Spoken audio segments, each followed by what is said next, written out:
안녕하세요. 도서 무료 특강을 준비하게 된 이상현입니다.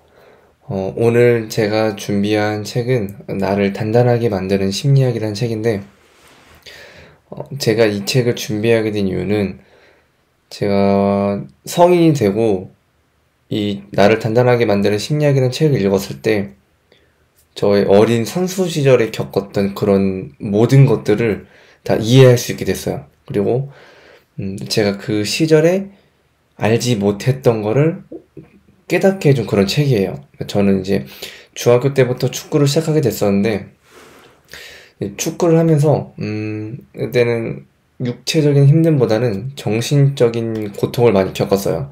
그러니까 예를 들어서, 뭐 실수 하나를 하게 되면은 코치님이나 감독님이 막 욕을 하면서 혼내고, 뭐 비난, 비판, 뭐 이런 것들이 많이 있었거든요. 그리고 체벌도 있었어요. 막 이제 10년 전이다 보니까, 지금은 없을지 모르겠는데, 그때는 이제 엉덩이 빠따라고 하죠.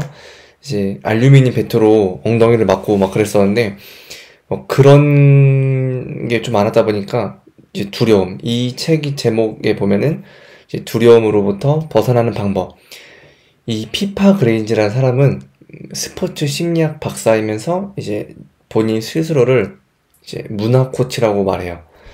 그러니까 주로 어떤 주제로 다루냐면은 공포, 두려움 이 두 가지로 다니는데, 자 보시면은 피파 그레인지 스포츠 심리학 박사, 문화 코치, 20년 동안 엘리트 스포츠 선수들, 그리고 기업, 음악가, 개인 선수들, 럭비, 수영팀 등 다수의 여러 스포츠 개인 선수랑 이런 기업을 도왔어요. 퍼포먼스 심리 전문가로서. 그리고 2018년에는 2018 월드컵에서는 잉글랜드 축구 국가대표팀의 선수들의 이런 심리적 회복력, 흔히 이런 회복 탄력성이라 하거든요. 근데 어떤 사람이 고난과 역경에 딱 이렇게 맞닿았을 때 그거를 잘 이겨낼 수 있게끔 다시 회복을 해주는 게 회복 탄력성인데, 아마 그런 뜻으로 심리적 회복력이라고 이렇게 표현했을 거예요. 책에서 나오는 그런 저자의 양력이에요. 그래서 그때 이제 2018년에 잉글랜드 축구 국가대표팀이 세계 랭킹 4위 그 정도로 아무튼 우수한 성적을 한 걸로 알고 있어요. 근데 그 우수한 성적을 만들어낼 수 있었던 이유 중 하나가 이 피파 그레인지라는 스포츠 심리학 코치, 이 사람의 영향이 매우 컸다는 거죠. 그래서 이 책을 설명하면서 주로 다루게 될 핵심 키워드는 공포와 두려움이에요. 이 두 개가 핵심이에요. 그래서 다시 제 이야기를 말씀드리면은, 어렸을 때 저는 이런 현재 지금 똑같죠? 청소년 스포츠 문화라는 그런 환경이 공포 그리고 두려움이 조금 많이 있어요. 그게 어디서 나오게 되냐면은 지도자들한테 많이 나오죠. 애들이 막 실수하면은 욕하고 쌍욕을 하고 소리 지르고 폭언, 그걸 막 경기장의 중간에 세워가지고, 야 이 새끼야 막 너 뭐 해, 이거 뭐 했어, 너 그거 왜 그렇게 했어, 너가 그러고도 할 수 있어, 막 이런 식으로 하면은, 뭐 아이들은 뭐 네 아니요 이러면서 막 겁을 먹고 위축돼가지고 경기하다가 뒤짐지고 서 있는 상황이 있죠. 그런 모든 게 다 이제 공포로서 작용한다는 거야. 공포가 작용되면은, 자 여기서 나오면은, 지금 누가 겪고 있냐면은, 공포와 두려움에 잠식된 선수 또는 환경에 속해 있는 경우, 그렇게 지금 공포를 느끼고 있는 거고, 이 저자는 공포가 삶을 좌지우지한다. 지난 20년 동안 심리 전문가로 활동하면서 사람들을 도왔고 하나의 결론이 나왔다. 그게 뭐냐면, 그 결론이 인간은 공포에 의해서 움직인다. 삶에서 공포의 영향력을 줄일 수 있다면 우리의 삶은 완전히 바뀔 것이다. 이 사람은 이걸 현장에서 직접 봤다고 해요.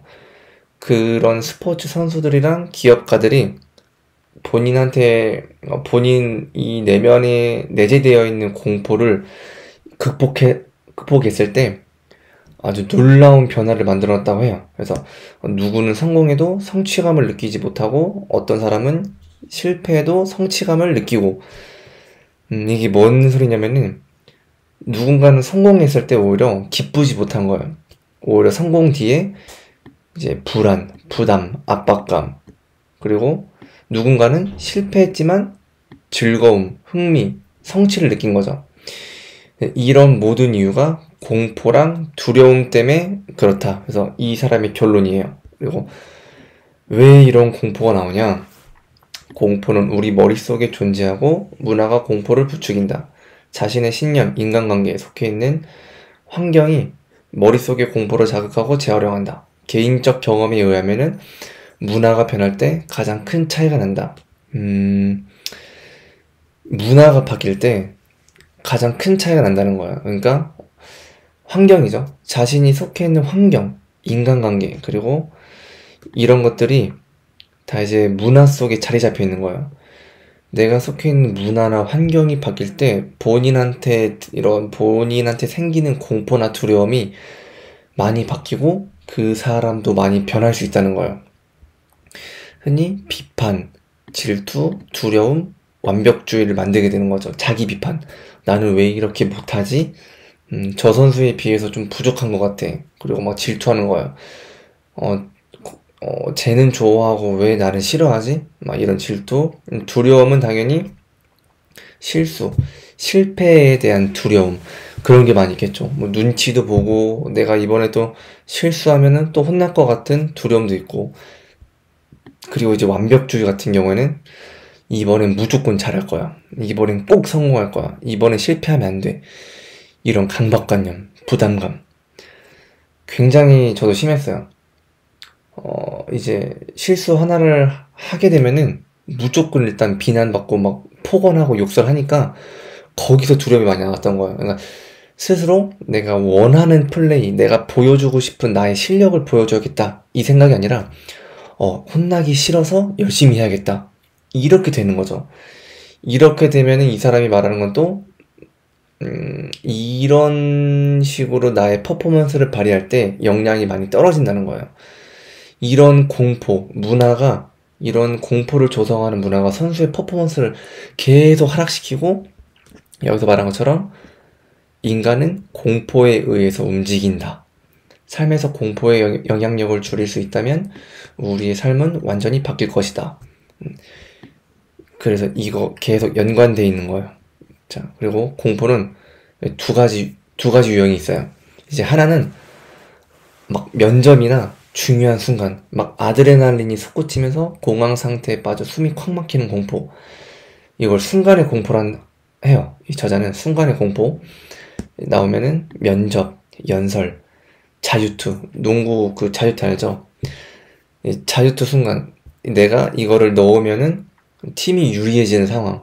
흔히 축구에서는 페널티킥이죠.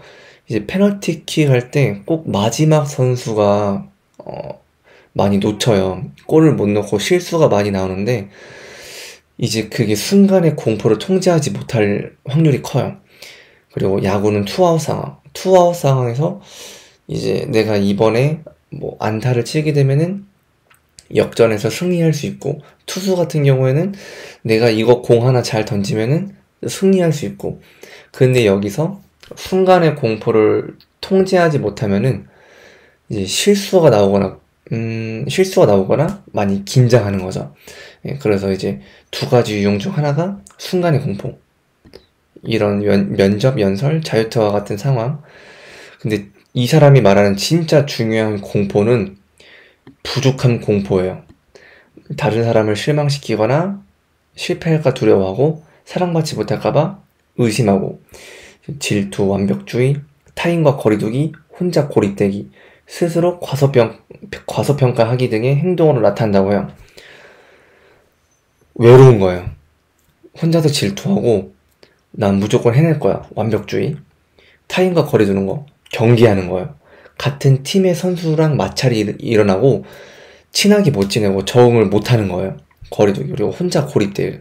거리 두니까 혼자 고립이 되는 거죠. 그리고 스스로 과소평가하는 거예요.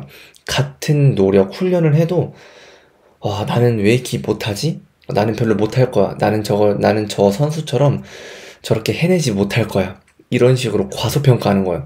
그럼 당연히 자신감도 떨어지겠죠? 스스로 과소평가한다는 게 이 자기 비판하고 똑같아요. 스스로 혼자 자기 자신한테 욕을 하니까 자신감이 떨어지는 거예요.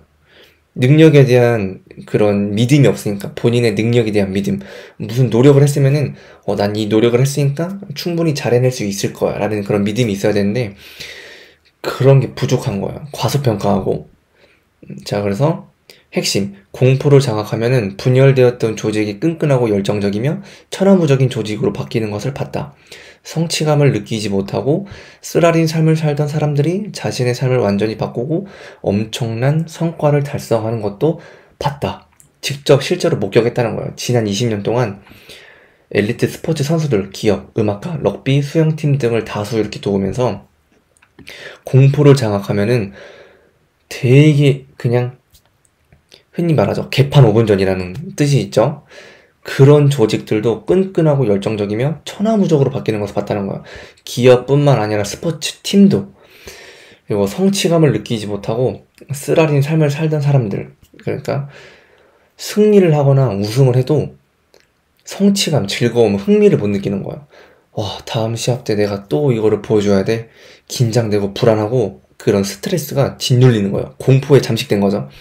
이랬던 사람들도 오히려 자신의 삶을 완전히 바꾸고 엄청난 성과를 달성하는 걸 직접 봤다는 거예요. 네. 그래서 이런, 저는 여기서만 딱 이게 처음 도입부예요. 제가 도입부의 핵심을 정리한 건데, 저는 이 도입부만 읽었음에도 불구하고 와, 이건 내가 어렸을 때 선수 시절에 겪었던 상황이랑 진짜 너무 똑같은 거예요. 너무 똑같아가지고 저는 이거를 읽으면서 진짜 완전히 이 책에 있는 내용이랑 저랑 그냥 대입이 됐어요. 너무 똑같아가지고. 그래서 제가 지금 이렇게 찍는 영상도 꼭 선수들, 여러분의 아이들한테도 꼭 보여줬으면 좋겠어요. 제가 이렇게 정리해드린 것도 최대한 쉽게 해서 정리를 하고, 아마 이렇게 나와 있는 내용들도 지금 제가 겪었던 상황이랑 비슷한 상황을 겪고 있는 아이라면은 분명히 공감하고 동기부여가 많이 될 거라고 봐요. 그래서 이 사람은 그런 거를 직접 바뀌는 거를 실제로 봤다는 거죠. 자, 이제 부족함 공포에 휘둘리며 남을 짓밟고 성공하려 한다면은 얕은 승리만을 경험한다. 우리의 목적은 깊은 승리다. 깊은 승리. 인간적인 열정과 열망을 추구하며 성취감을 느끼고 자신의 삶에 만족하는 것. 즉, 공포를 적게 느끼는 삶이다. 자, 여기서 나오죠. 얕은 승리와 그리고 깊은 승리. 네. 이걸 뭘 뜻하냐면은 그냥 얕은 승리는 지금 계속 제가 설명드렸던 성취감을 못 느끼는 거예요. 그러니까 내가 어떤 성과나 우승 이런 걸 승리를 했지만 만족이 없는 거예요, 스스로. 여러분도 회사 생활을 지금 이 영상을 보시는 여러분도 자영업, 직장인, 그리고 다른 개인 사업, 저처럼 이런 지식 비즈니스, 멘탈 코치 이런 걸 여러 직업이 많이 있어요. 근데 본인이 직업을 이렇게 하면서 일을 하면서 성과를 이뤄내지만 자꾸 눈치 보이고 스스로 만족을 못하고 불안하고 걱정이 되는 거예요.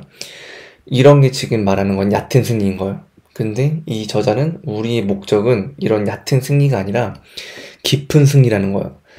따지면 사실상 저도 여기에 공감하는 게 저도 인생을 엄청 오래 산 건 아니지만 자기 만족이라고 봐요. 어느 정도 타인의 만족도 있지만 결론적으로 봤을 때는 내가 만족해야 진짜 행복하거든요. 그거 맞는 것 같아요. 그래서 우리의 목적은 깊은 승리다. 인간적인 열정과 열망을 추구하며 성취감을 느껴야 돼요. 성취감을 느끼고 자신의 삶에 만족하는 거. 이게 공포를 적게 느끼는 거예요. 그냥 남들 눈치 따위 보지 않고 내가 행복하면 되는 거예요. 아, 나 행복해. 누군가를 도와주는 게 행복하다? 그러면 그게 이제 깊은 승리인 거예요. 근데 누군가를 도울 필요 없고 그냥 내가 나 혼자 잘 먹고 잘 살면 된다. 난 이게 행복해. 난 이렇게 살래. 약간 마이웨이, 개샹 마이웨이라는 말이 있죠. 그런 것처럼 나는 그런 삶이 좋아. 나는 그게 행복해. 이게 깊은 승리라는 거예요. 그래서 우리의 목적이라고 하죠. 그래서 이 저자는 실제 경험에 근거한 이야기만 풀었다고 해요. 현재 우리는 너무 논리, 데이터, 증거에 의존한다. 필요한 건 다른 사람의 실제 사례다. 이것들은 무의식 속에 각인되어 나도 할 수 있다는 변화를 만들어낸다. 요즘은 그러니까 현대시대에서는 뭐만 하면 논리, 논증을 대라고 하죠. 너의 주장에 근거를 대. 나는 그거를, 너의 그 논증을 보고 믿을 거야. 또는 데이터를 보죠. 데이터나 증거 있어? 그런 거 없잖아. 이제 그러면 믿지 않는 거죠. 근데 이 사람은 본인이 20년 동안 실제 경험에 근거한 이야기만 풀었던 거고, 이제 저희가 진짜 동기부여를 받으려면은 이런 데이터나 논리적인 글이 아니라 실제 사례라는 거예요. 그러니까 되게 뭐 흙수저였던 사람이, 그냥 되게 평범했던 사람이, 이 사람도 그냥 꾸준히 그냥 뭐 엄청나게 뭐 피가 나는 노력을 하거나 뭐 밤을 새서 매일 밤을 새가지고 그렇게 막 고통을 참아가면서 성공을 했다거나 뭐 이런 실제 사례가 있죠. 스토리가. 이런 거를 보면서 이제 동기부여를 받는 거예요. 그러니까 우리한테는 필요한 거는 실제 사례라는 거예요. 이런 실제 사례들이 우리의 무의식 속에 각인되어서 나도 할 수 있다는 변화를 만들어낸다. 이게 가장 중요하다는 거예요. 왜냐면 직접 행동을 해야 되니까. 내가 누군가 옆에서 아무리 좋은 조언이나 좋은 소리, 매우 좋은 정보를 주어도 그거를 이건 바로 해야겠다라고 동기를 받지 않으면은 아무런 소용이 없잖아요. 그래서 이 사람은 가장 필요한 거는 다른 사람의 실제 사례다. 그래서 실제 경험에 근거한 이야기만 풀었다고 해요.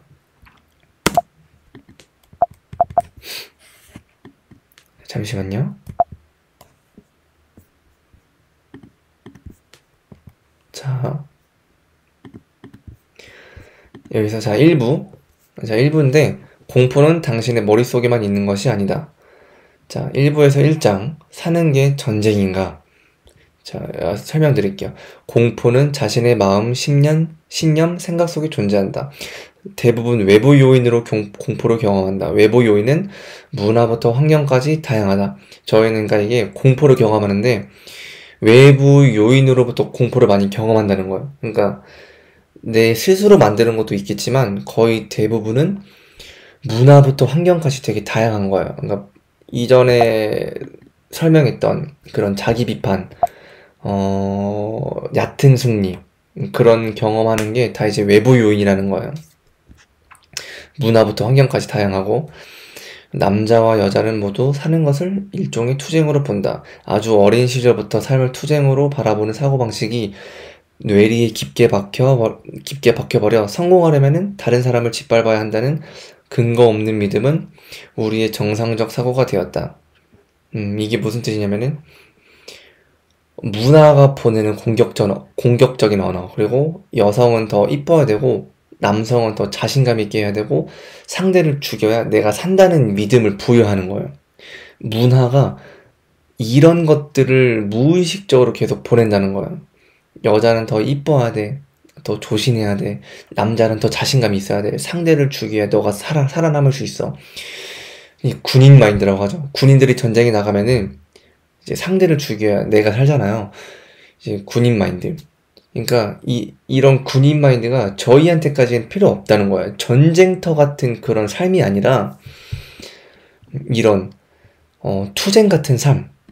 그러니까 아주 어린 시절부터 삶을 투쟁으로 바라보는 사고방식, 이게 필요 없다는 거예요. 이런 게 저희한테 지금 공포를 각인시키고 퍼포먼스를 떨어뜨리고 자기 비판, 그리고 뭐 두려움, 실수, 실패에 대한 두려움, 뭐 타인의 눈치, 이런 공포감, 이런 걸 만든다는 거예요. 부족함, 공포를 준다는 거죠.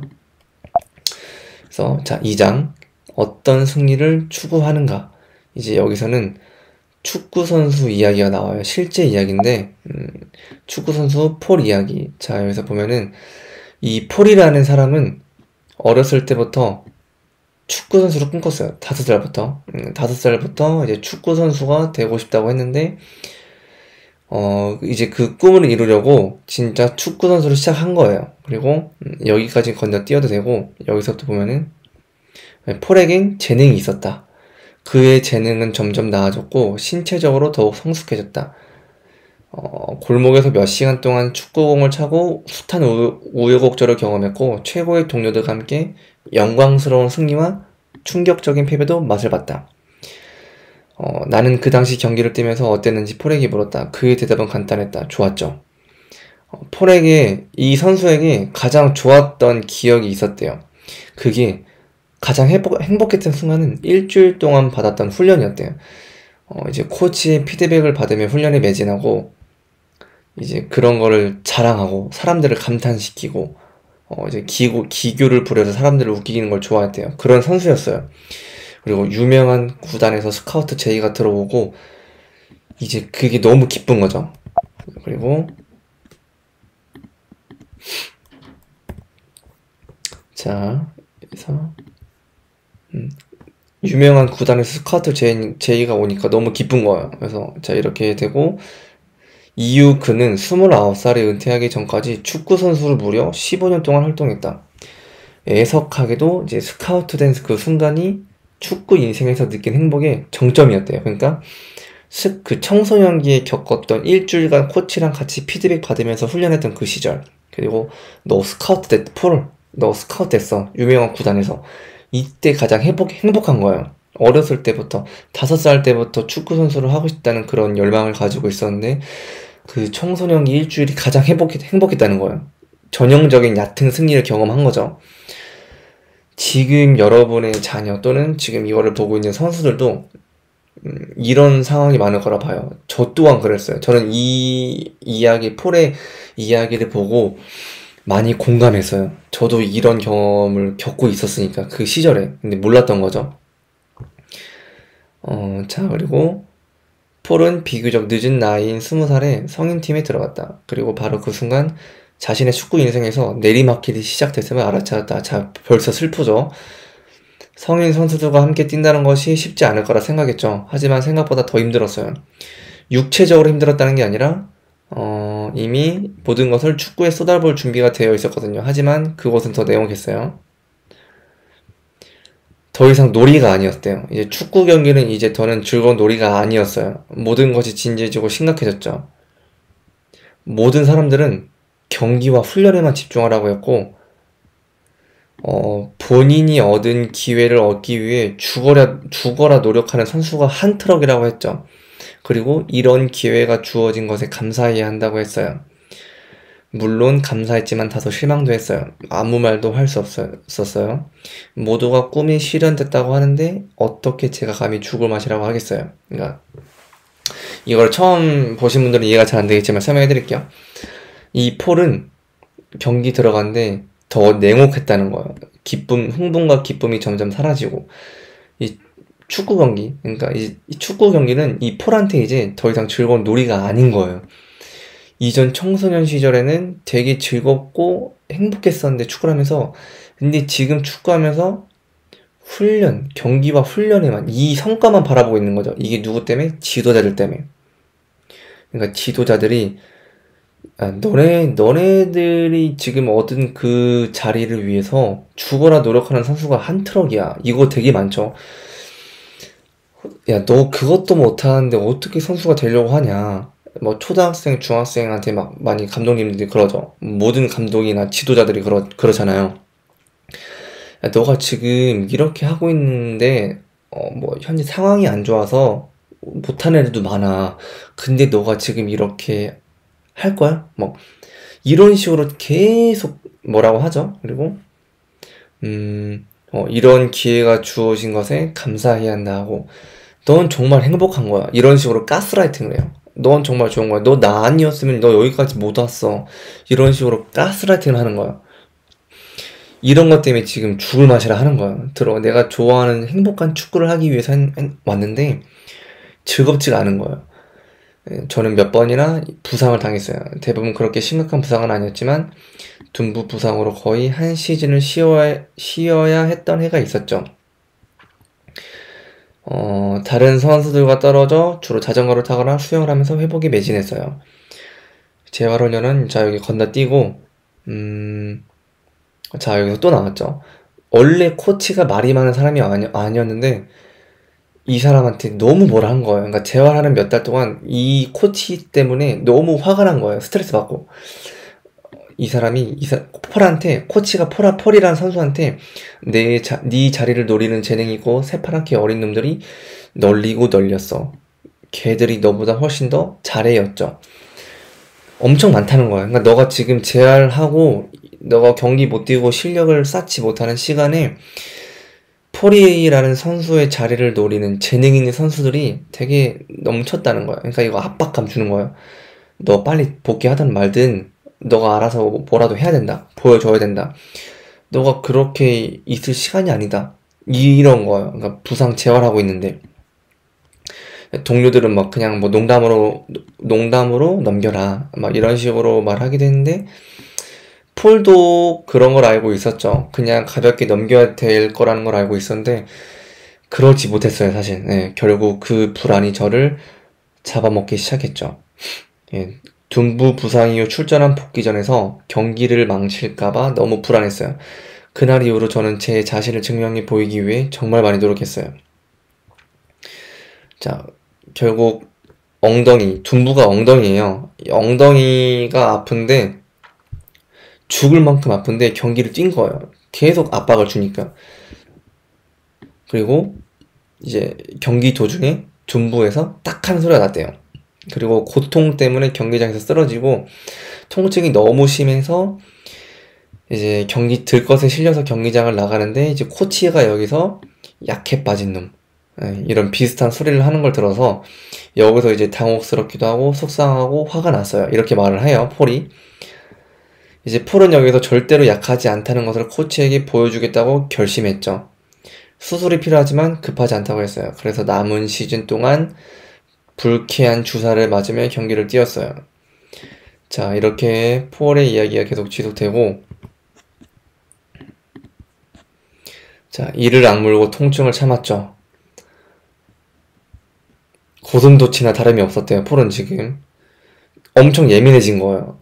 아파 죽겠는데 코치라는 사람은 약해 빠진 놈이라는 소리를 하고 있으니까 본인은 거기서 약해 빠졌다는 걸 보여주기 싫었던 거예요. 그래서 정말 예민해지고 주변 사람들에게 까칠하게 굴고 이제 아내에게도 짜증을 많이 냈다고 해요.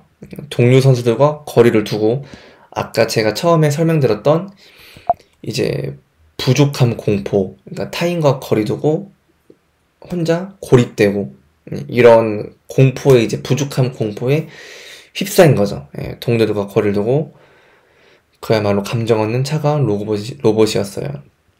그리고 그 해에 팀이 우승을 했다고 해요. 이제 결국 폴이라는 선수가 입증한 거예요. 그렇게 부상을 이겨내서 부상 투혼을 하면서 우승 트로피를 손으로 번쩍 들어 올렸죠. 근데 이제 경기가 끝난 뒤에 탈의실에서 결승선은 없다라는 문구를 봤대요. 그래서 이 폴은 여기서 지친 거예요. 내가 여기까지 와서 이렇게 힘든 경험을 하고 나서 우승을 했는데도 결승선은 없다라고 말하니까 그런 문구를 보니까 빌어먹을 결승선이 도대체 있기는 한 거야라고 생각을 했다는 거야. 그래서 모두 맥주를 마시며 승리의 기쁨에 취해서 시끄럽게 떠들었지만 이제 저는 그들과 함께 있었지만 공허하기만 했어요. 폴은 이제 기쁨을 누리지 못하고 공허한 거예요. 그래서 더는 제가 아닌 것 같았고 조금 우울했던 것 같아요. 아니면 제가 물러터졌거나 진짜 약해 빠진 걸지도 모르죠. 이렇게 얘기를 해요. 그래서 최근에 누군가가 우리 아들도 축구를 하길 바라느냐고 묻더군요. 근데 싫다고 해요. 아니요, 전 그 녀석의 불꽃이 꺼지는 걸 보고 싶지 않아요.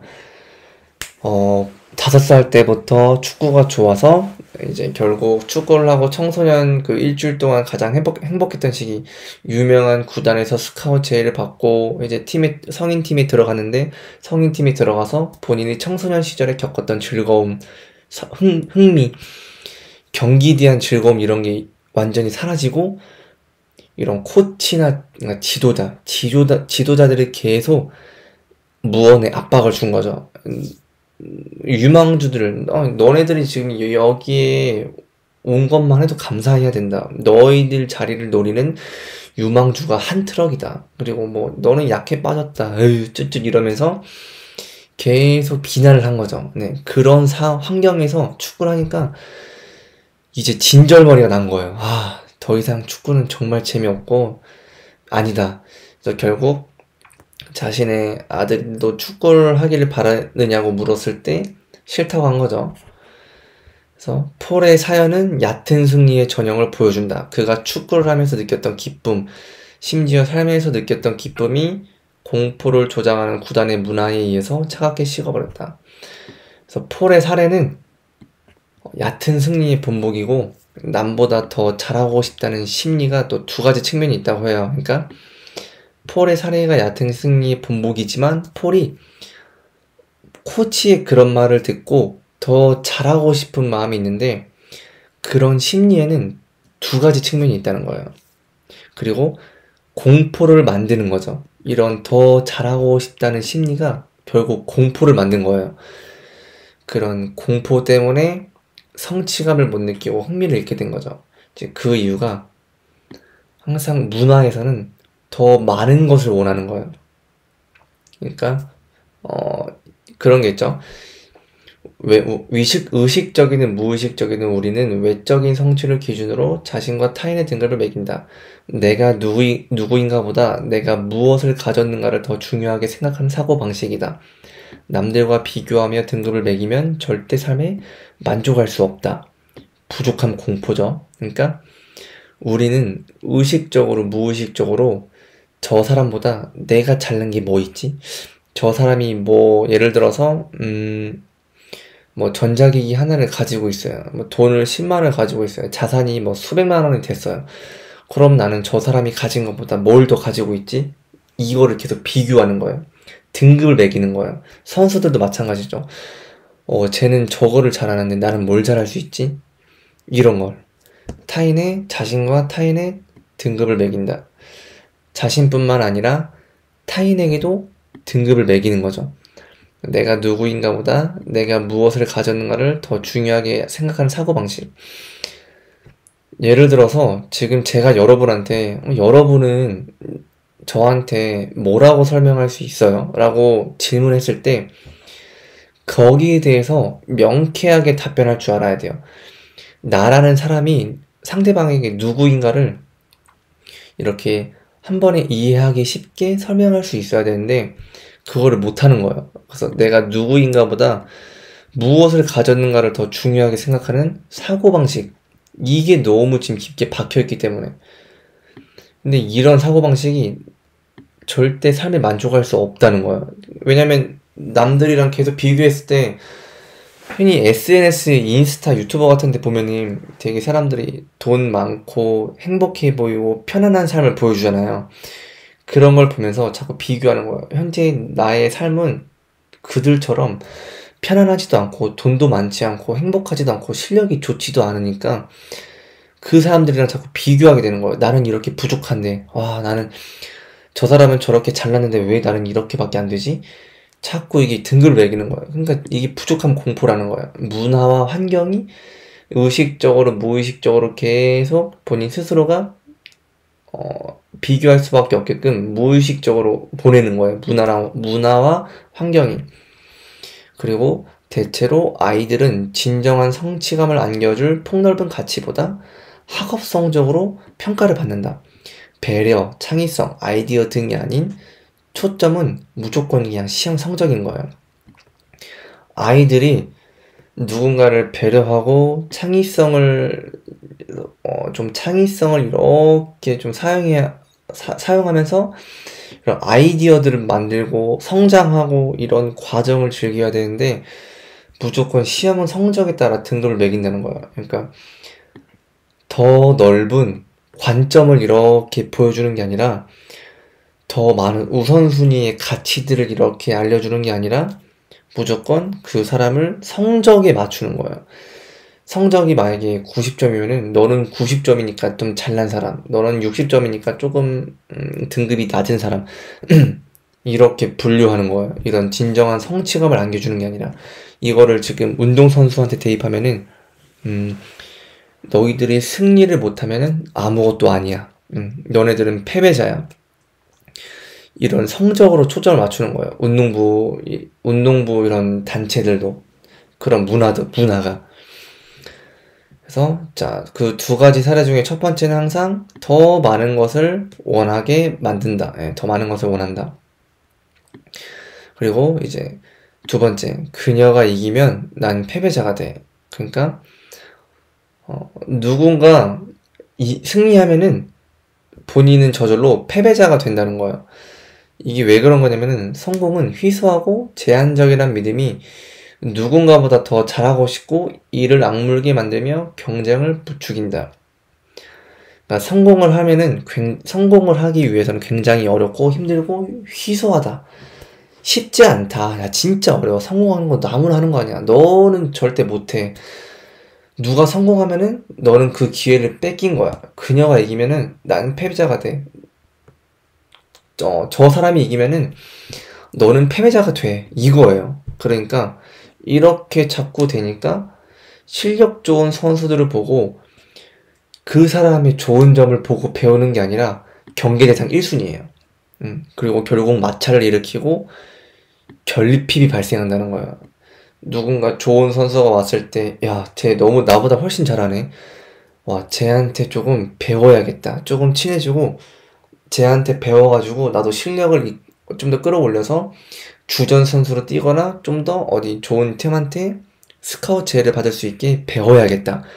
이게 아닌 거예요. 이게 아니라, 쟤 봐라?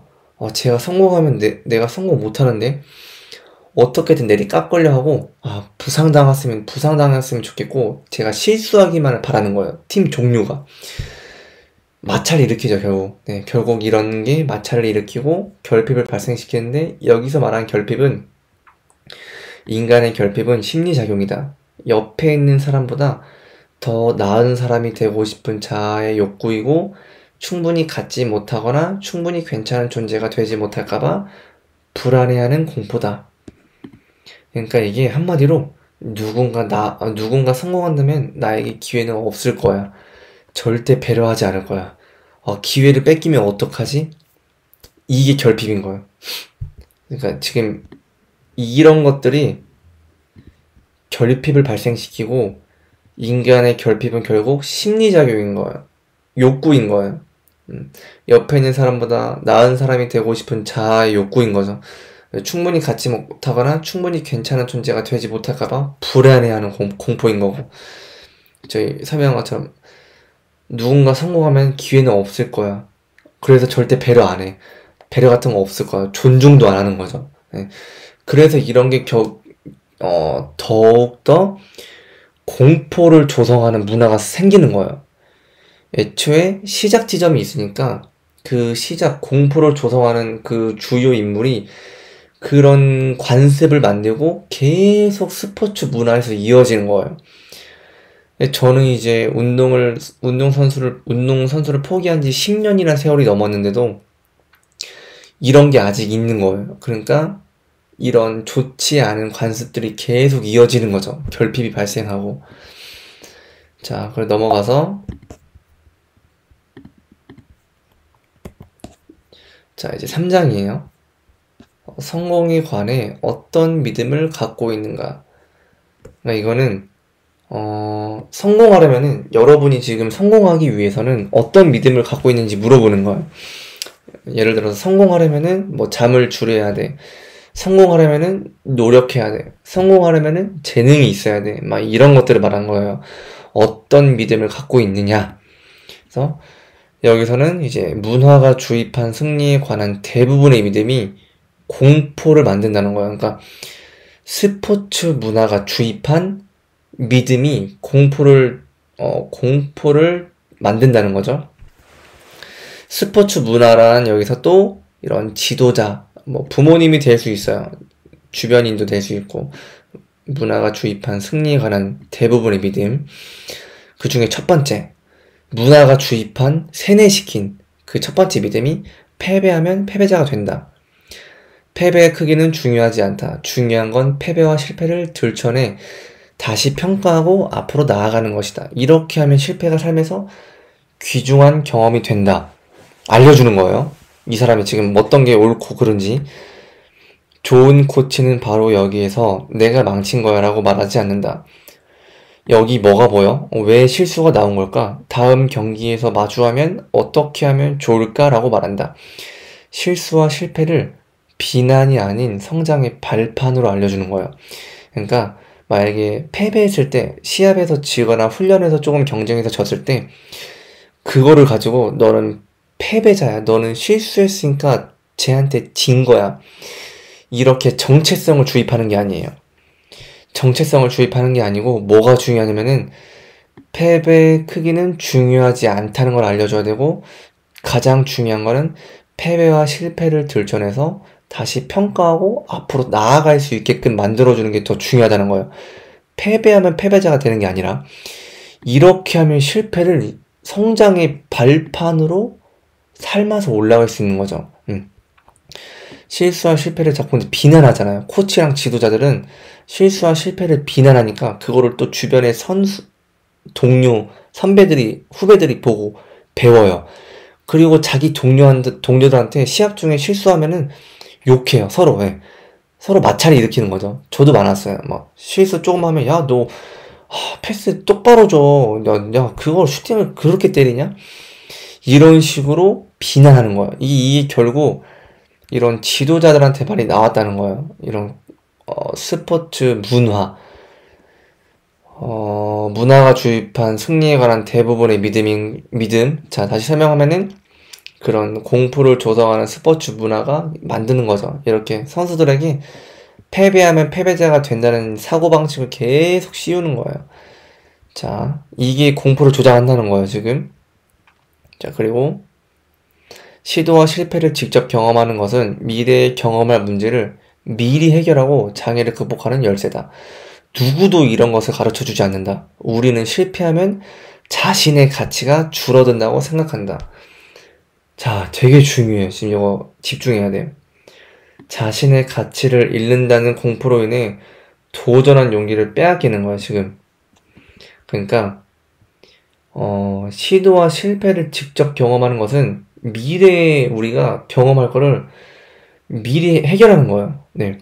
미리 해결하고 장애를 극복하는 열쇠인 거예요. 사실상 내가 어떤 도전을 하고 실패하고 실수했을 때 이런 것들을 미리 경험하는 게 진짜 좋은 거예요. 진짜 값진 거고. 그 사람은 그거를 많이 겪음으로써 실패를 딛고 성공할 수 있는 거죠.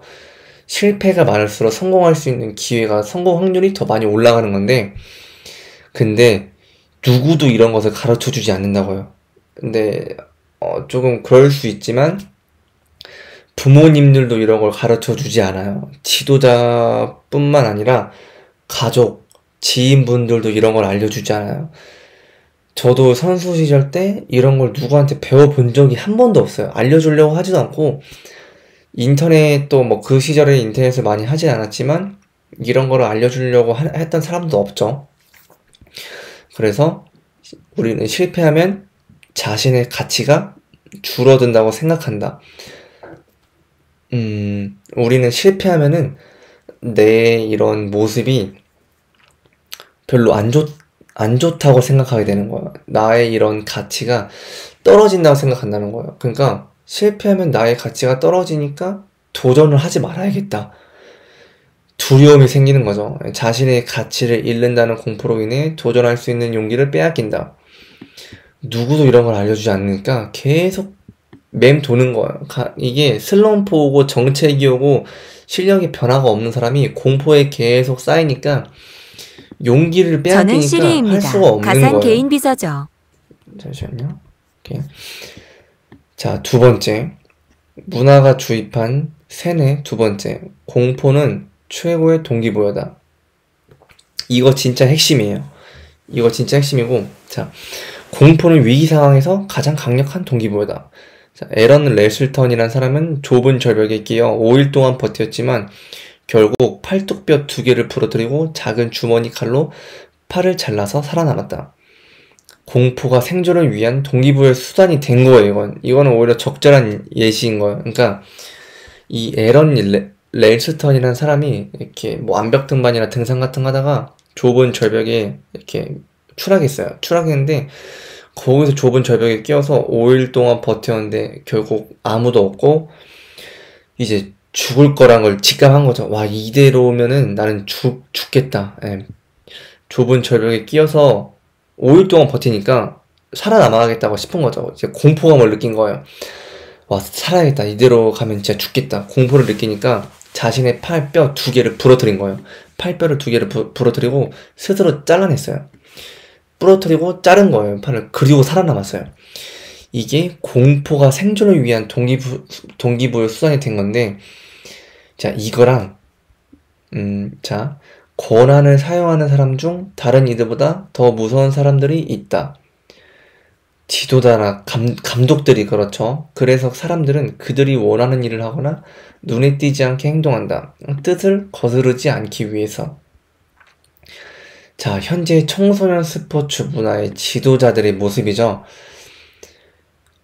공포를 주입시키는 거예요. 그러니까 여기서 말하는 이 에런 렐스턴이라는 사람이 생존을 위해서 사용했던 공포, 이런 공포를 동기부여 수단으로 사용하는 게 아니라 협박하는 거죠. 그러니까 본인의 권한을 사용해서 더 본인의 권한을 무섭게 이용하는 거예요. 그러니까 사람들은 그들이 원하는 일을 하거나 눈에 띄지 않게 행동한다. 뜻을 거스르지 않기 위해, 그 사람의 뜻을, 공포감을 조성하는 사람의 뜻을 거스르지 않기 위해서 원하는 일을 하거나 눈에 띄지 않게 행동한다는 거. 이런 게 다 퍼포먼스를 떨어뜨리는 거죠. 현재 지금 지도자들의 문제죠. 자, 결과를 얻거나 동기를 부여하기 위해 공포를 조정하는 건 의도적인 위협이다. 통제하는 교사 및 부모가 있다. 이들은 상대를 주눅들게 하거나 창피하게 만든다. 이렇게 되면은 너무 아이를 통제하거나 이렇게 좀 안 좋게 피드백하는, 통제하는 교사, 지도자 및 부모가 있다. 그리고 이런 통제하는 교사 및 부모들은 아이들을 주눅들게 하거나 창피하게 만드는 거예요. 근데 결국 아이들은 이게 존경심이 아닌 거예요. 존경하는 게 아니라 적대감과 반항심이 생기는 거죠. 적대감과 반항심이 생기니까 이게 자꾸 더 하기 싫어지고 반항하고 싶고 저항하고 싶은 거예요. 결국 내가 이게 어떤 지시나 지도를 했을 때 거기에 따르기 싫은 거죠. 동기부여를 못 받는 거예요. 내가 해야만 하는 동기를 받지 못하는 거예요. 현실에서 지속적인 공포는 좋은 동기부여라고 하기 어렵다. 무섭고 부정적인 결과를 걱정하는데 관심을 기울이다 보면 실제 퍼포먼스에 영향을 신경 쓸 수 없다. 자, 현실에서 지속적인 공포는 좋은 동기부여라고 하기 어렵다. 공포는 최고의 동기부여라고 알고 있는 이런 교사 및 부모들, 통제하는 교사 및 부모, 여러분이라는 게 아니라 그런 사람이 있다는 거죠. 공포는 최고의 동기부여라고 알고 있는 통제하는 교사 및 부모들이 지금 현실에서 지속적인 공포감을 사용해서 동기부여를 주는 거를 좋은 방식이라고 알고 있는 건데, 이런 것들을 좋은 동기부여라고 하기 어렵다는 거죠. 무섭고 부정적인 결과를 걱정하는데 관심을 기울이다 보면은 실제 퍼포먼스에 신경 쓸 수 없대요. 자꾸 공포를 가지고 동기부여를 하려고 하니까 선수들은 자신이 진짜 보여줘야 되는 플레이에 집중을 못하는 거예요. 그러니까 자신이 원하는 것을 이루기 위해 행동하는 것이 아니라 원하지 않는 것을 피하기 위해 행동하는 거예요. 자, 어떤 행동을 하게 되면은 만약에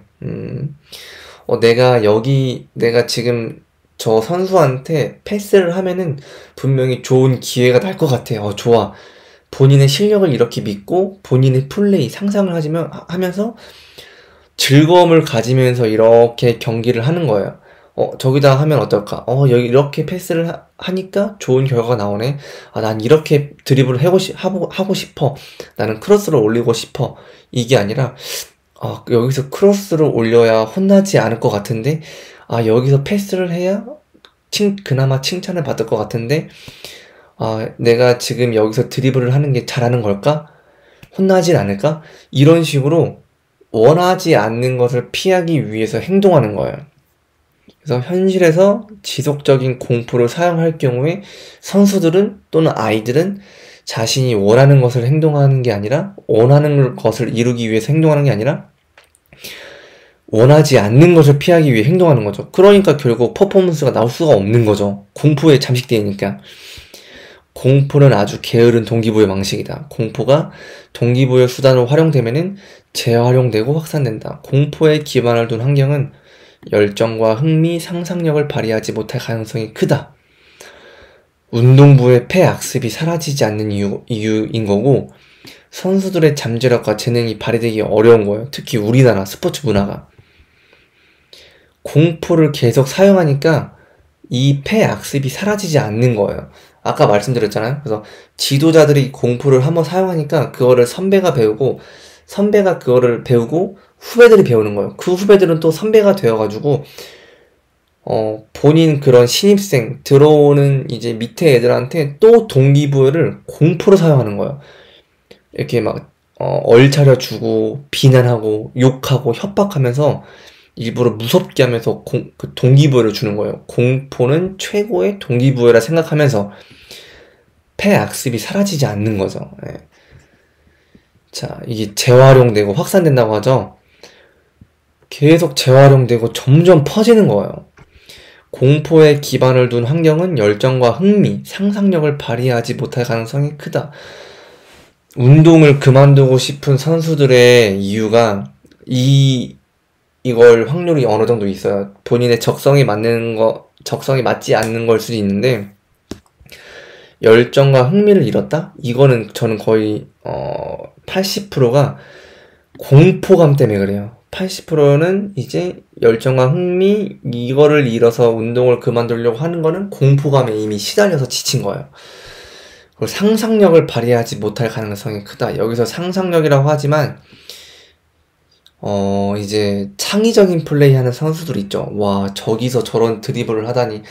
막 수비수들에 둘러싸여 있는데 막 되게 진짜 멋있는 패스를 하거나 거기서 진짜 되게 멋있게 벗어나는, 본인들도 모르게 갑자기 몸에서 반응해가지고 그냥 이렇게 막 좋은 플레이를 보여주는 거예요. 되게 놀라운 모습을 보여주면서 그런 모습, 그러니까 플레이를 보여주는 거. 그러니까 그런 걸 창의성이라고 하는데, 창의적인 플레이, 센스 있는 플레이, 그런 거를 만들어주는 상상력, 이 상상력을 발휘하지 못할 가능성이 크대요.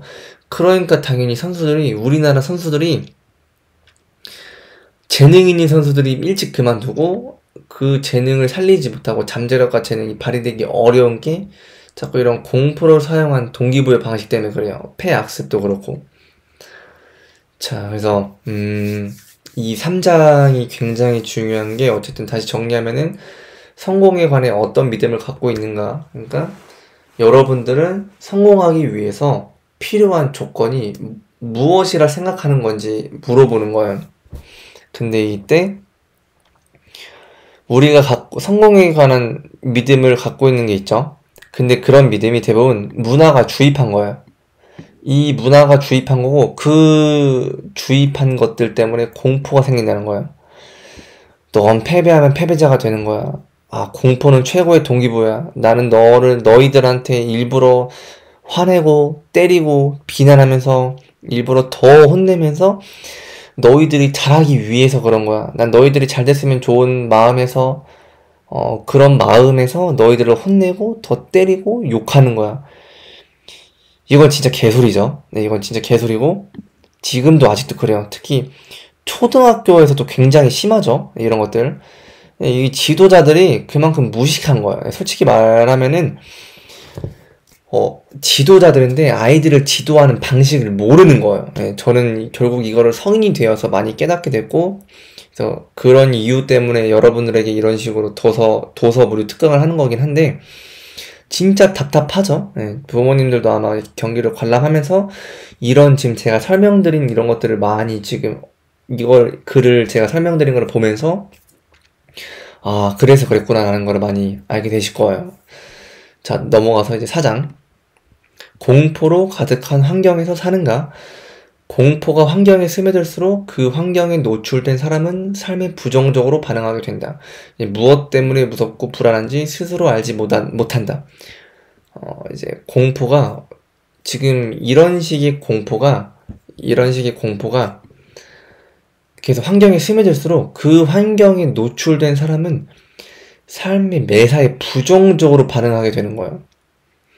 이제 긍정적인 건 뭐냐면은 만약에 힘든 체력 훈련을 해요. 힘든 체력 훈련 하는데 진짜 너무 힘들어요. 내가 이거를 무조건 좀 이렇게 체력을 많이 올려서 좀 주전 선수로 꿰차고 주전 선수였던 사람들은 에이스로 조금 그 팀에서 키플레이어 또는 어디 국가대표로 발탁되고 싶은 사람도 있을 테고 하잖아요.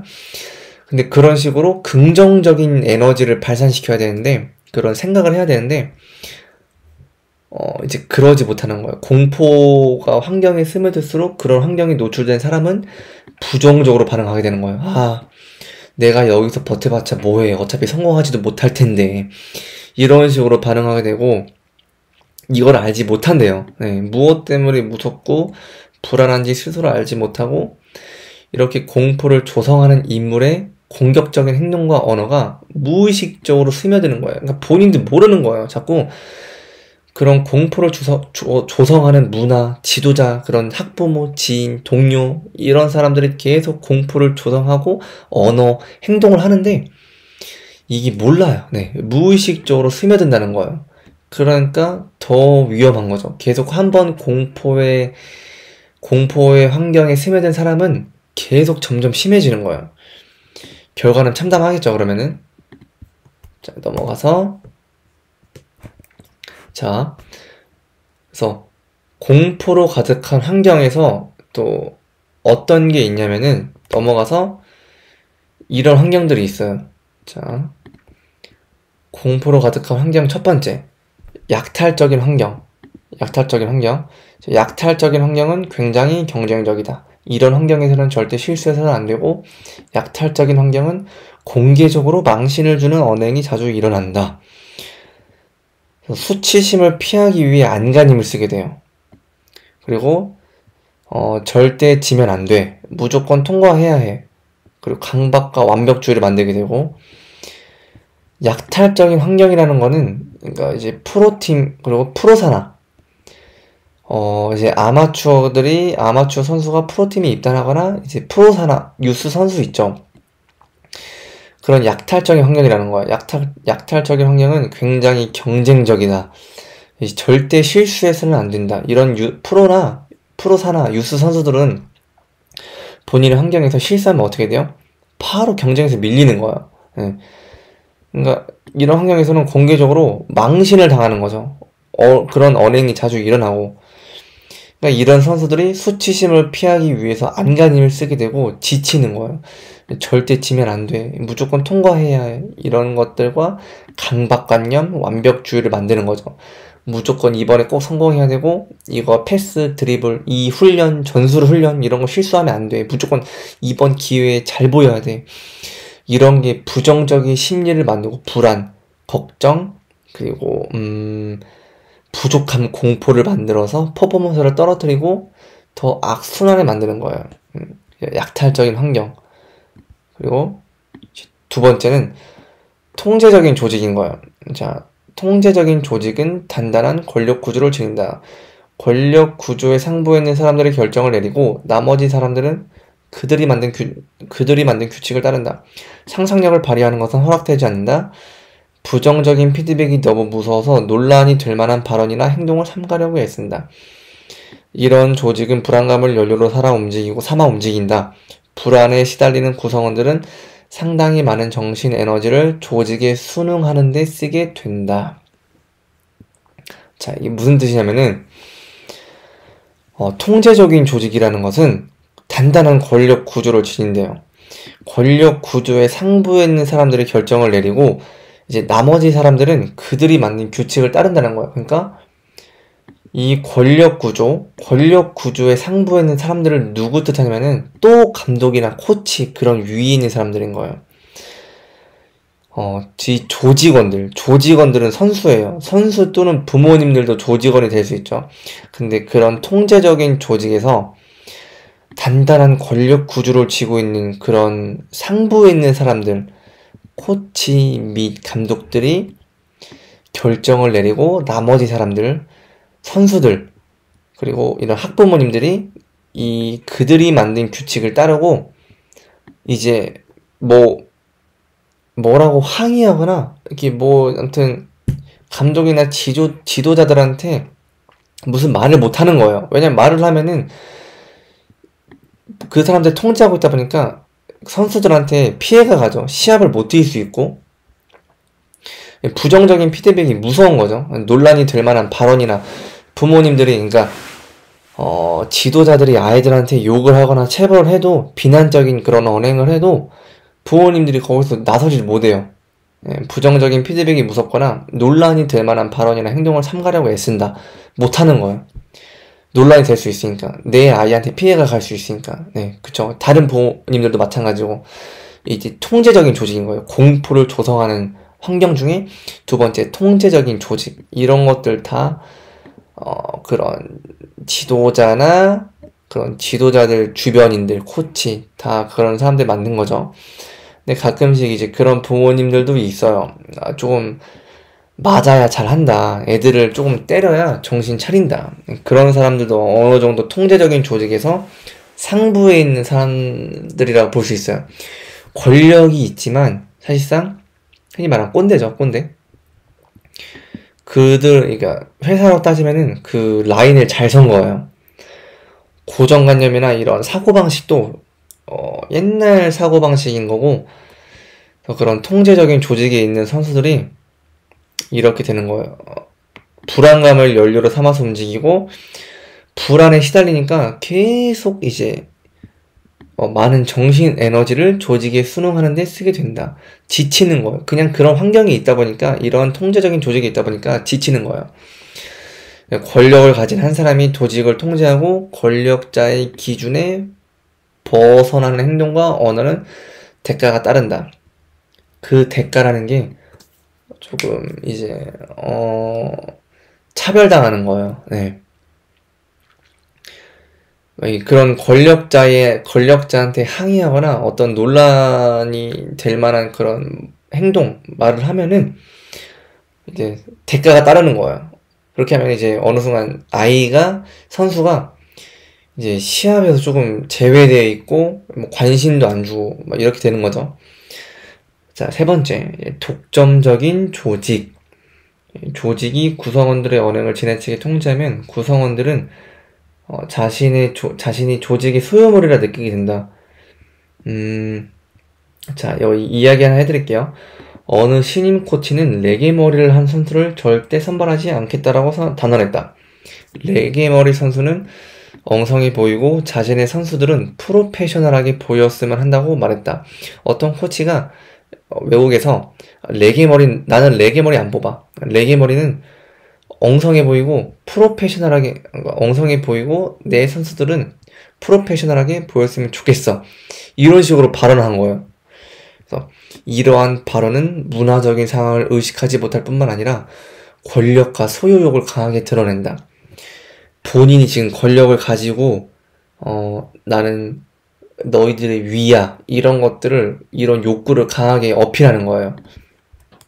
이게 독점적인 조직인 거고, 그래서 이런 식으로 획일성을 지나치게 강요하면 빈곤이 발생한다. 그래서 개인의 개성을 통제하고 문화적으로 모든 사람을 획일적으로 만들려고 하면 특유의 아름다움을 상실하게 된다. 나 레게 머리 싫어. 나는 나의 선수들은 프로페셔널한 게 좋아. 이런 식으로 획일성을 강조하니까 빈곤이 발생하고 이런 개인의 개성을 통제하고 똑같이 만들려고 하니까 특유의 아름다움을 상실한대요. 여기서 말하는 아름다움은 뭐 이쁘고 잘생기고 이게 아니라 본인의 플레이를 잃는다는 거예요. 색깔을. 축구 선수, 자, 네이마르, 호날두, 메시, 음바페, 그리고 요즘 많이 뜨고 있는 홀란드, 막 이런 선수들 있죠. 막 손흥민, 김민재, 뭐 이강인, 이런 선수들 있죠. 이 모든 10명이 넘는 선수들이 다 똑같아요. 플레이가 다 다르죠. 근데 여기서는 획일성을 지나치게 강요하면 빈곤이 발생하고 특유의 아름다움을 상실한다. 그런 선수가 나올 수 없다는 거예요. 되게 희박하다는 거예요. 그런 독점적인 조직에서는. 헤어스타일 맞춰라. 저는 중학교 때 무조건 삭발이었어요. 반삭 안 하면은 큰일 났어요. 무조건 삭발시켰고, 다 똑같이 통일시키고, 그리고 이제, 플레이 스타일. 그러니까 예를 들어서, 감독이 원하는 플레이를 하지 않으면은, 거기서, 감독이나 지도자들이 원하는 플레이를 하지 않거나 패스를 하지 않으면은, 제외되는 거예요. 아, 저 새끼 또 지 하고 싶은 대로 하네. 이렇게 되는 거예요. 근데 사실상 그게 특유의 아름다움을 상실하게 되면서 제가 방금 언급했던 메시, 호날두, 네이마르, 손흥민 그리고 막 다른 스포츠 유명한 선수들 보면은 개성이 다 뚜렷하죠. 그 선수들만의 특유의 아름다운 개성 플레이가 있는데 그런 걸 플레이 스타일 개성을 잃어버리는 거예요. 자꾸 회기성을 지나치게 강요하니까 빈곤이 발생하는 거죠.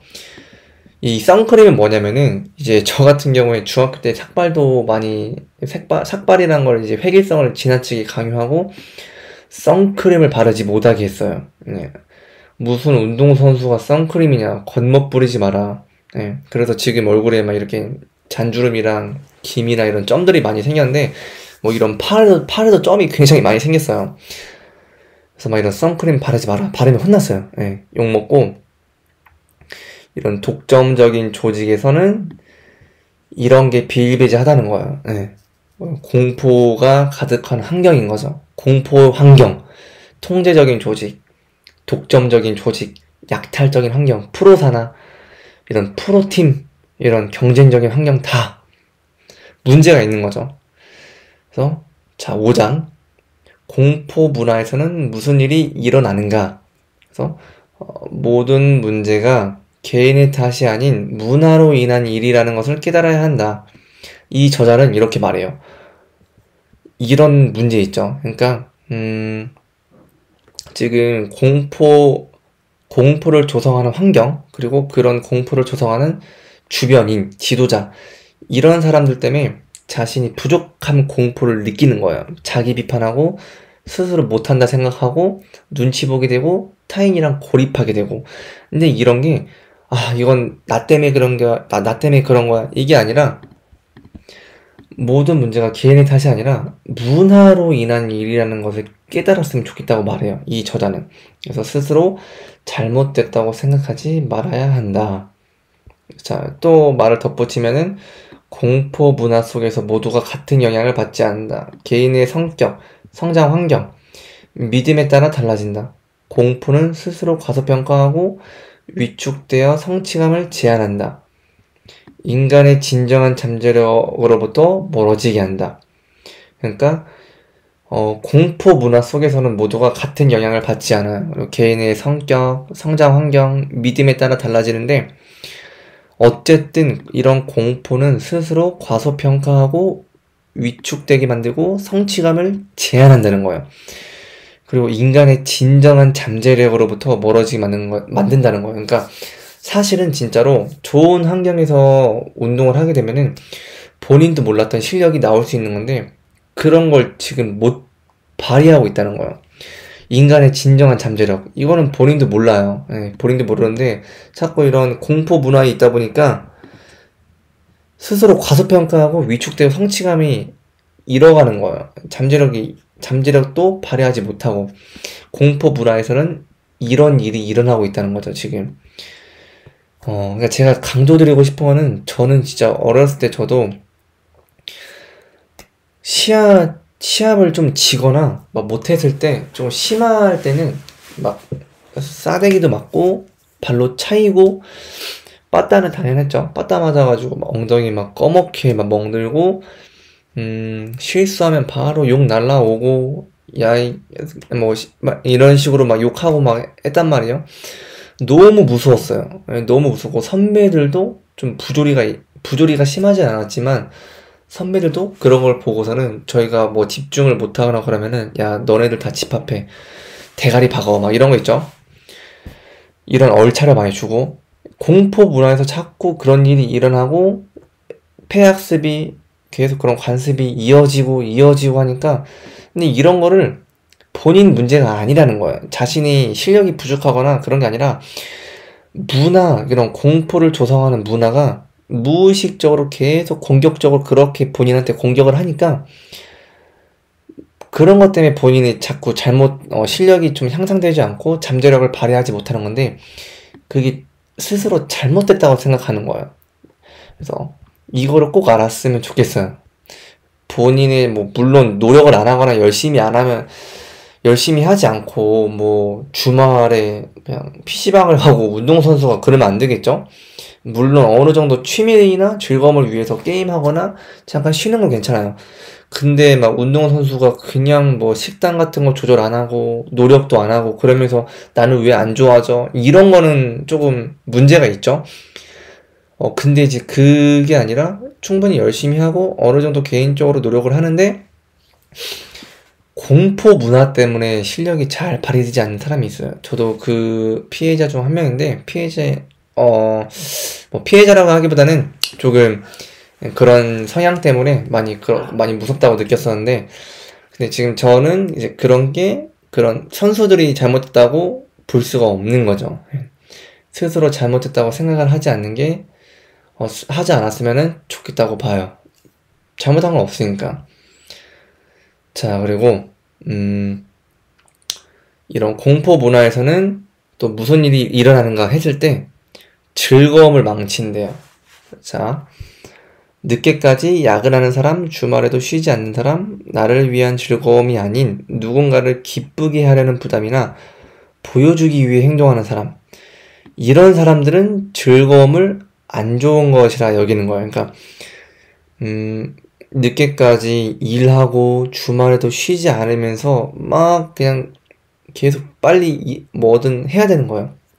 그리고 나의 행복을 위한 것이 아니라 누군가를 기쁘게 하기 위해서 어떤 행동이나 그런 이벤트를 준비하는 사람들, 그러니까 부담감이나 압박감을 받으면서도 내가 좋아서 하는 게 아니라 누군가를 기쁘게 하기 위해서, 그냥 보여주기 위해서 부담이나 압박을 느끼면서도 그렇게 행동하는 사람들은 즐거움을 안 좋은 것이라 여기는 거예요. 그러니까 늦게까지 야근하고 막 다른 사람한테 피해주는 거, 막 늦게까지 야근하면서, 그리고 주말에도 쉬지 않으면서 본인을 막 혹사시키는 사람들, 이 사람들은 본인한테 나는 즐거움을 느끼면 안 돼, 즐거움은 게으른 거야, 이렇게 생각하는 거예요.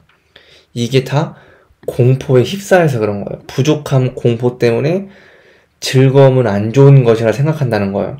그래서 우리는 신뢰하는 사람들과 보내는 즐거운 시간은 뇌에서 좋은 화학 물질과 호르몬을 분비시킨다. 엔돌핀, 도파민, 옥시토신 등이 있다. 즐거움은 긴장감을 낮추고 긍정성을 높여 퍼포먼스를 향상시킨다. 여기서 퍼포먼스를 향상시킨다. 재미없는 일을 하면서도 잠재력을 끌어올리려면 즐거움은 꼭 있어야 된다. 그러니까 심리적 불안감을 느낀다면 본인에게 즐거움을 주는 것을 꼭 찾아서 그것을 해야 돼요.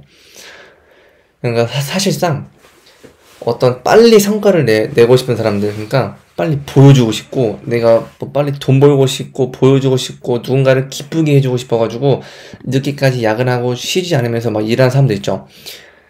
이런 사람들이 즐거움을 안 좋은 거라 생각하는데 사실상 본인이 성과를 만들어내기 위해서는 조금 쉬어가는 타이밍이 더 중요하다는 거예요. 그러니까 내 삶에서 즐거움은 안 좋은 게 아니라 잠재력과 퍼포먼스를 향상시키기 위해서는 즐거움은 꼭 있어야 된다는 거예요. 그게 왜? 이런 호르몬을 분비시키니까. 엔돌핀, 도파민, 옥시토신, 이거 굉장히 중요해요. 엔돌핀, 도파민, 옥시토신. 자, 잠시만요. 그래서 이 엔돌핀, 도파민, 옥시토신, 얘네들은 우리를 사람이 막 지치잖아요. 조금 무서운 환경에 있거나 좀 폭력적인 환경에 있거나 그런 데 있으면은 친하지 않은 사람이랑 같이 있으면 뭔가 기빨린다고 하죠. 내성적인 사람들이 낯선 환경에서 가면은 막 되게 나 진 빠져, 나 기 빨리는 것 같아, 막 이러죠. 이 기가 빨리는 거예요. 근데 이 본인에게 즐거움을 주는 행동을 하게 되면은 그런 거를 막아주는 거예요. 엔돌핀, 도파민, 옥시토신 등이 그런 좋은 화학물질과 호르몬을 분비시켜서 이런 것들이 긍정성을 높이고 긴장감을 낮추는 거예요. 심리적인 불안감을 낮춰주는 거예요. 더 할 수 있게, 그리고 힘들었을 때 더 긍정적인 면을 발휘할 수 있게 해주고. 근데 공포에 휩싸인 부족함 공포, 문화가 주입한 공포에 각인되어 있는 사람은 즐거움은 안 좋은 것이라 생각하는 거죠. 본인한테 즐거움을 느끼지 못하게 만드는 거예요. 그러니까 결국 선수들이 흥미를 느끼고 무서워서 운동을 그만두고 실력이 나오지 않고 잠재력, 재능을 발견하지 못하는 거예요. 자, 그래서 두 번째. 공포는 위축되게 한다. 이게 뭔 뜻이냐면은, 공포 때문에 당신은 자신을 과소평가하고 위축되어 있는지도 모른다. 우리는 모두 자신의 삶에서 현실적인 것과 비현실적인 것의 한계를 정한다. 대부분은 자신이 정한 제약 속에서 살아간다. 자, 이게 뭐냐면은, 공포 때문에 본인 스스로를 과소평가한다는 거예요. 그리고 위축되어 있고, 우리는 모두 자신의 삶에서 현실적인 것과 비현실적인 것의 한계를 정한다. 대부분은 자신이 정한 제약 속에서 살아간다. 본인 스스로가 할 수 있고 없고의 차이를 정해버리는 거예요. 그러니까 만약에 내가 어떤 게 있으면은, 자, 하나, 둘, 셋, 이 네 가지가 있어요. 이 네 가지가 있는데, 나는 이 네 가지 중에 첫 번째 것만 할 수 있고 나머지 세 가지는 나는 할 수 없어. 나는 그거를 하지 못하는 사람이야. 스스로 과소평가하고 대부분의 자신이 정한 제약 속에 살아간다. 스스로 과소평가하고 스스로 한계를 정해놓고 여기 안에서만 살아가는 거예요. 사실상. 자, 원래 어떤 A라는 선수가 있을 때 그 A라는 선수의 한계는 이 정도예요. 한계는 이 정도인데, 한계가 이 정도인데 자꾸 본인은 자신의 한계가 원래 이 정도인데 이 정도로 축소시키는 거예요. 스스로 과소평가하고 있는 거예요. 그러니까 스스로 계속 이렇게 과소평가하다 보니까 원래 본인이 가진 이렇게 큰 잠재력을 발휘하지 못하는 거예요. 공포는 위축되게 한다. 위축된 거예요. 막 쫄게 만들고. 과소평가, 위축, 현실적인 것과 비현실적인 한계를 정한다. 굉장히 중요해요. 그러니까 내가 무엇을 할 수 있고 없고는 그거는 본인이 정하는 거 맞지만 일단 해봐야 돼요. 하지도 않고서는 내가 이걸 하지 못해. 그러니까 팀에서 되게 잘하는 선수가 있어요. 잘하는 선수가 있는데 나는 저 선수처럼 할 수 없어 라고 무의식적으로 생각하는 거예요. 당연하게. 그러니까 나는 저 선수처럼 저걸 할 수 없어 라는 선수는 사실상 그 잘하는 선수의 잠재력은 이 정도예요. 원래 팀에서 잘하고 있던 선수의 잠재력은 이 정도인데 그 선수는 본인의 잠재력을 잘 사용하고 있어요. 근데 이거를 보고 A라는 선수가 나는 그 선수를 따라잡을 수 없어 라고 생각한다는 거는 되게 이상한 거죠. 사실 알고 보니까 그렇게 본인을 되게 과소평가하는 선수는 그렇게 잘하는 선수보다 잠재력이 이만큼 더 높을 수 있단 말이에요. 근데 본인이 정한 한계 때문에 거기 울타리 안에서만 살아가는 거예요. 공포 때문에, 자신은 할 수 없다는 생각 때문에 본인의 잠재력을 발휘 못하는 거예요. 그래서 공포는 위축되게 한다. 자, 굉장히 중요한 사항이죠, 또. 자, 그래서 제가 준비한 거는 우선 여기까지예요. 자, 여기까지고, 다시 좀 돌아오면은, 이거는 여러분이 한번 직접 구입해서 한번 읽어봤으면 좋은 책이에요. 제가 지금 알려드린 거는 일부예요. 일부인데, 지금 알려드린 거는 공포에서 사람들이 무슨 공포가 있는지, 그래서 순간의 공포와, 자, 그래서 지금 사람들이 느끼는 공포는 순간의 공포와 부족함 공포가 있죠. 그래서 이 순간의 공포와 부족함 공포 유형에는 두 가지가 있어요.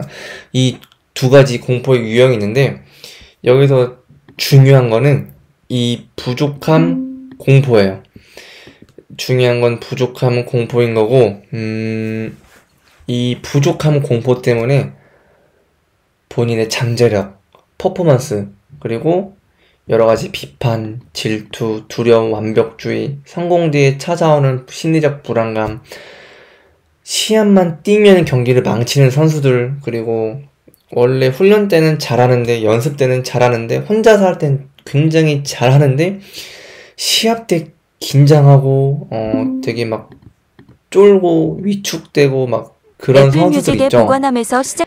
예, 그런 선수들이 이제 그런 공포 때문에 그런 거예요. 예, 공포가 자꾸, 뭐랄까. 자, 네. 문화가 주입한 공포 때문에 그런 믿음을 가지고 있는 거예요. 사실상 선수들의 잠재력은 굉장히 높은데 문화가 계속 그렇게 주입시키는 거죠. 근데 그런 문화를 만든 이유는 지도자, 코치들. 좋은 코치와 나쁜 코치가 있는데 자꾸 이런 뭐 부정적인 믿음을 주입시키는 거죠.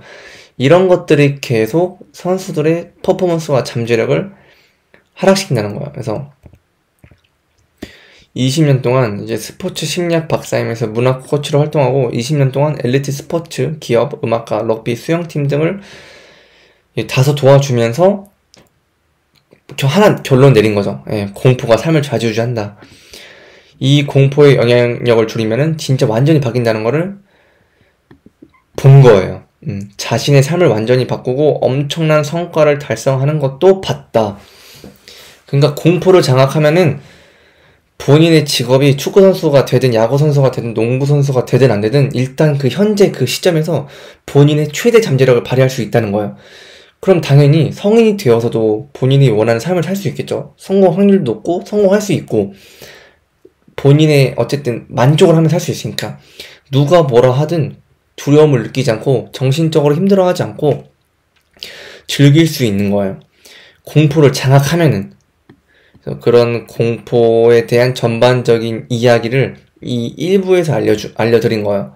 그래서 공포가 어디서 나오는지, 공포가 왜 나타나는지, 공포로 인해서 어떤 이런 축구선수 폴 이야기, 어떤 사례가 있었는지, 그리고 공포, 그리고 막 이런 사례에서 좀 남보다 더 잘하고 싶다는 심리도 있었는데, 이런 게 어떤 것 때문에 그런 건지, 그리고 성공에 관해서 어떤 믿음을 갖고 있는지. 그래서 여기 1부에서는 공포가 가져다 주는 원인과 그 원인으로 인해서 어떤 일들이 발생하고 있는지, 이런 것들에 대해서 알아봤어요. 그래서 두 번째는 제가 녹화를 촬영하다가 실수를 해가지고 소리를 같이 녹음을 안 해가지고 지금 1부밖에 촬영을 못했는데 이제 2부 같은 경우에는 이 공포에서 벗어난 다음에 본인의 잠재력을 발휘하는 방법을 알려줘요.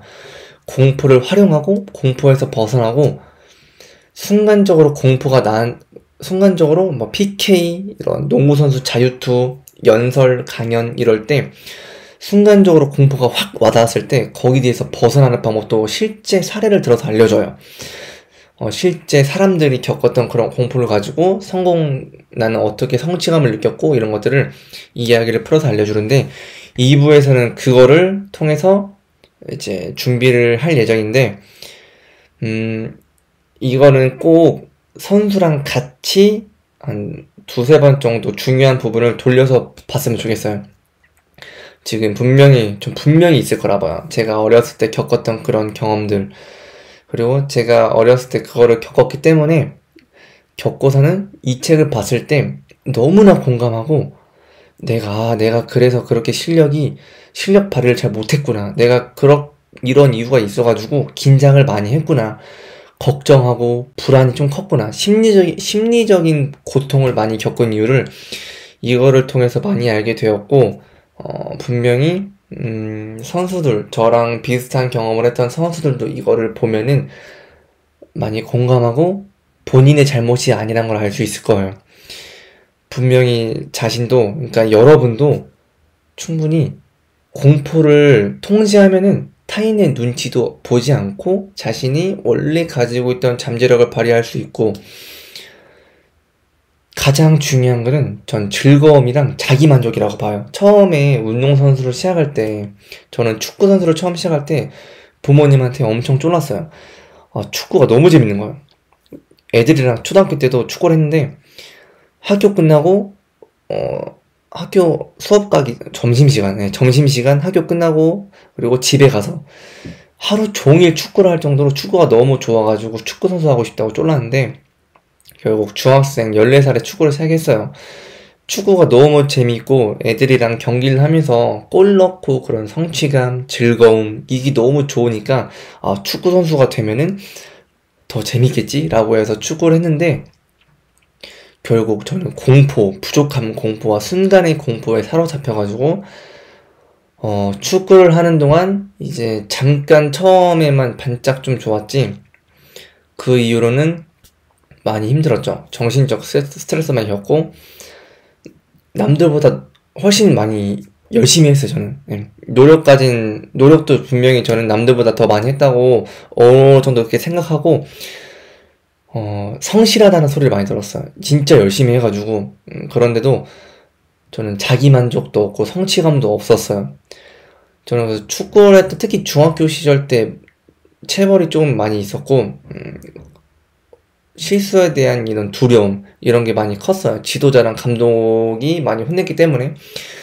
근데 그런 상황에서 너무 힘들었죠. 근데 너무 힘들었는데 그게 제 잘못이 아니라 문화가 주입한 공포, 지도자, 코치 이런 사람들이 저한테 저의 내면에 무의식적으로 이렇게 너는 잘못했어, 너는 부족해 이런 것들이 자존감을 내리고 자신감을 부족하게 만들어서 성취감, 흥미, 즐거움, 재미 이런 걸 빼앗아가고 얕은 승리를 하게 만든 거죠. 예. 그래서 저는 축구하면서 즐거웠던 추억이 거의 없고 축구 얘기를 거의 잘 안 해요. 지인분들이나 친구들을 만나도 축구 얘기를 잘 안 해요. 별로 좋은 이야기가 없어가지고 재미지도 않았고 지금은 제 삶에서 이런 걸 알고 나서 만족을 많이 해요. 그때 느꼈던 만족을 지금 많이 느끼고 있는데 그런 것들을 지금 청소년 운동선수들 지금 세대의 선수들에게 많이 알려주고 싶어가지고 이렇게 준비했는데 꼭 부모님만 볼 게 아니라 같이 봤으면 좋겠어요. 부모님도 알아두면은 정말 좋은 것 같고 그냥 단순히 할 수 있다가 아니라 내가 공포를 일단 그 공포를 내가 어떤 공포를 느끼는지 알고 그 이유를 알면은 그것만으로도 해도 많이 안도가 생겨요. 지금 당장 뭐 성공할 수 있다 없다가 아니라 그 과정을 알려주는 거야. 이런 거를 통해서 성장할 수 있는 그런 과정이랑 나중에 성인이 되어서 내가 꼭 선수로 성공할 수 있는 게 아니라 성인이 되어서도 사회생활 되게 힘들잖아요. 그래서 사회생활에서도 이런 게 비일비재해요. 근데 그런 것들이 생겼을 때 공포를 통제해서 내가 원하는 삶을 살아야지 또 쫓기고 이런 남들한테 쫓기고 눈치 보고 자존감 내려가고 자신감 부족해지고 이렇게 되면 안 되잖아요. 지금 이런 걸 배우는 게 저는 성인이 되어서도 굉장히 중요할 거라고 봐요. 내가 원하는 삶, 즐거움, 성취, 만족을 느껴야 되는 삶. 행복해야 되죠.